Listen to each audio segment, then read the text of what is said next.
রাশিয়ার president Vladimir Putin বলেছেন, Russia এমন গোয়েন্দা তথ্য পেয়েছে যা ইঙ্গিত দেয় তুরস্কে যাওয়া টার্ক স্ট্রিম এবং ব্লু স্ট্রিম প্রাকৃতিক গ্যাস পাইপলাইনে সাবোটাইজার চেষ্টা হতে পারে। মঙ্গলবার 24শে ফেব্রুয়ারি মস্কোর ফেডারেল সিকিউরিটি সার্ভিস এফএসবি এর বৈঠকে তিনি এই মন্তব্য করেছেন। স্থানীয় রাশিয়া ও তুরস্কের সংবাদ মাধ্যম অনুযায়ী পুতিন বলেন, এই তথ্য ইঙ্গিত দেয় যে রাশিয়ার সমুদ্রতলে থাকা গ্যাস অবকাঠামোর উপর হামলা হতে পারে। তিনি এই সম্ভাব্য হুমকিকে ইউক্রেন যুদ্ধ নিয়ে চলমান আলোচনাকে ব্যাহত করার প্রচেষ্টা সঙ্গে যুক্ত করেছেন। তিনি আরও বলেন, রাশিয়ার শক্তি ও পরিবহন অবকাঠামোকে আরও শক্তভাবে সুরক্ষিত করতে হবে। মস্কো ইউক্রেনকে যুদ্ধ চলাকালীন কৌশলগত সুবিধাসমূহকে হামলার জন্য দায়ী করছে। পুতিন চতুর্থ বার্ষিকীতে এই সংঘাতের প্রসঙ্গে এফএসবি কে গুরুত্বপূর্ণ অবকাঠামোর নিরাপত্তা বাড়ানোর নির্দেশ দিয়েছেন।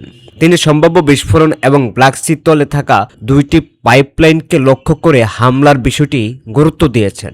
উল্লেখ্য, টার্ক স্ট্রিম ও ব্লু স্ট্রিম পাইপলাইনগুলো রাশিয়ার প্রাকৃতিক গ্যাস তুরস্কে পৌঁছে দেওয়ার জন্য তৈরি করা হয়েছিল।